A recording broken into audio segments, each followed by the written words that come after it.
여러분 안녕하십니까, 진성호입니다. 다음 달 전당대회를 앞두고 지금 더불어민주당이 거의 콩가루 집안이 되고 있습니다. 내부 총질 하는데 이런 내부 총질 정말 대단한 내부 총질입니다. 자, 민주당이 힘들었을 때 비상대책위원회를 만들었습니다. 그리고 윤호중 원내대표를 비상대책위원장에 앉혔는데 반발이 나오자 급하게 그냥 모양을 만들기 위해서 26세의 신인 여성 정치인을 공동비대위원장에 임명했습니다. 자, 그렇게 해서 이들은 지난 선거를 치렀습니다. 그런데 선거가 끝나고 이제 그 비대위는 해체됐습니다. 그런데 그 한 축이었던 26세에 정치한 지 반년도 안 되는 정치 신인 신데렐라 박지현 전 위원장이 이번에 전당대회에 출마하겠답니다. 근데 문제는 정치 입문이 늦기 때문에 당대표에 출마할 수 있는 요건, 그러니까 6개월, 당원 가입 6개월이 지나지 않아서 법적으로는 자격이 없습니다. 그럼에도 불구하고 출마하겠다고 합니다. 이미 자신은 당대표격인 공동비대위원장을 했기 때문에 지금 방법은 많습니다. 그런데 이재명이 이제 박지현을 토사구팽했습니다. 버려버렸습니다. 자, 그렇게 되자 우상호 현 비대위원장이 박지현 전 위원장을 만나서 설득을 했지만 웃기지 마라. 나 당대표 나간다. 자, 그 박지현 위원장이 당대표 출마 기자회견을 방금 전에 했습니다. 그런데 국회에서 못하고 국회의원들이 중간에서 이 국회 기자회견을 마련해 줘야 하는데 아무도 해주지 않습니다. 왜 그럴까요? 이재명이 무서웠을까요? 아무튼 박지현은 이제 왕따 신세가 된 것 같습니다. 방금 전 국회 안에서 못하고 국회 앞에서 했습니다. 아주 묘한 광경입니다. 그런데 박지현이 입을 열면 기자들은 받아서 보도를 합니다. 방금 전 박지현의 기자회견, 이재명, 조국 전부 다 바보로 만들었습니다. 이게 제대로 된 내부 총질 혹은 내부 비판, 정말 기관단총을 난사한 것처럼 다 지금 갈겨버렸습니다. 자, 오늘 이재명계의 좌장이라고 할 수 있는 정성호 의원이 박지현을 공격했습니다. 이걸 보면 지금 민주당은 거의 아싸리 판이 되어가는 것 같습니다. 진성호의 융단 폭격 시작합니다. 더불어민주당을 융단 폭격합니다. 방송에 앞서 아직 진성호 방송에 구독자가 아니신 분은 붉은색 구독 버튼 눌러주십시오. 더 좋은 방송으로 보답하겠습니다.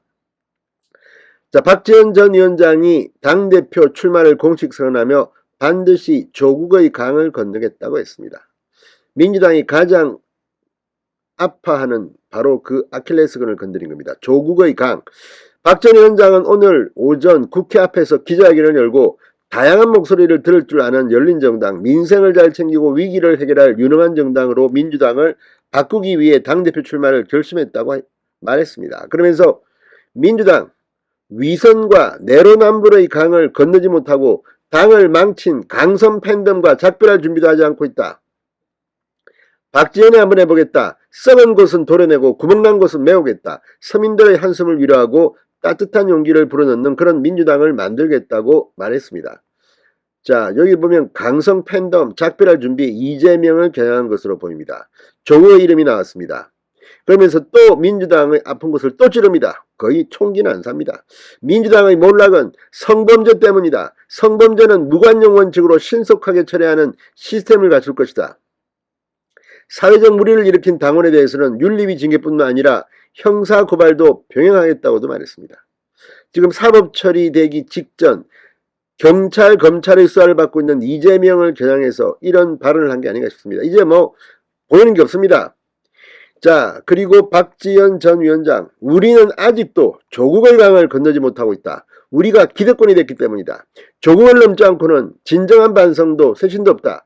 대표가 되면 조국의 강을 반드시 건너겠다. 강성 지지층을 두고는 팬덤과 결별하고 민심을 받드는 민주당을 만들겠다. 팬덤이 장악하지 못하게 당내 민주주의를 강화하겠다. 연일의 지역 당원총회를 의무화할 것이다. 강성 지지층이 보내는 욕설, 문자폭탄 역시 강력히 제재하겠다고 말했습니다. 이재명 들으라고 하는 소리 같습니다. 자, 그리고 86세대 용태 설득 등 이 젊은 민주당으로의 변화, 대통령 선거 및 지방선거 공약을 지키는 차원에서 공약 입법 추진단 신설도 추진하겠다고 했습니다. 이재명에 대해서는 이번 전대에서는 쉬는 것이 좋다고 생각한다. 그래야 차기 대선에서 후보가 될 수 있을 것이다. 나오면 당도 이재명 의원도 상처를 입는다.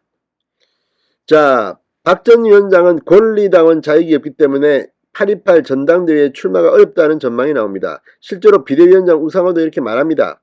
그러나 후보 등록을 하더라도 반려되지 않겠느냐는 질문에 박지원은 반려할 명분이 충분하지 않다. 등록이 받아들여지리라 생각한다. 후보 등록이 좌절된다면 앞으로 청년 정치를 위해 무엇을 할지 청년들과 함께 논의하겠다. 이러면 또 갈등일 겁니다. 아마 민주당은 지금 박지원 때문에 부글부글 끓고 있습니다. 자, 오늘 이재명의 좌장격인 이 정승호 의원, 이재명 의원의 당대표 출마를 기정사실화하는 한편 이원 의원을 향한 공격을 방어하고 나섰습니다. 자, 특히 박지현에 대해서 어느 날 자다 일어나서 당대표가 됐다고 비하하는 발언을 하게 됐습니다. 자, 아무튼 지금 이걸 보면 민주당은 이래저래 서로가 서로를 물어뜯고 지금 난리가 아닙니다. 지금 국민의 힘이 윤석열 대통령이 지지율이 떨어지면서 그 반사 이익을 얻고 있긴 하지만 민주당의 내부 사정도 지금 들여다보면 정말 엉망진창입니다. 거의 코미디 같은 정당이 되고 있습니다. 자, 그럼에도 불구하고 국민의힘 입장에서는 이재명이 대표가 되는 것이 아마 좋을지도 모릅니다. 지금 민주당은 그렇게 난파선이 되어가고 있습니다. 진성호의 융단 폭격이었습니다. 여러분 감사합니다.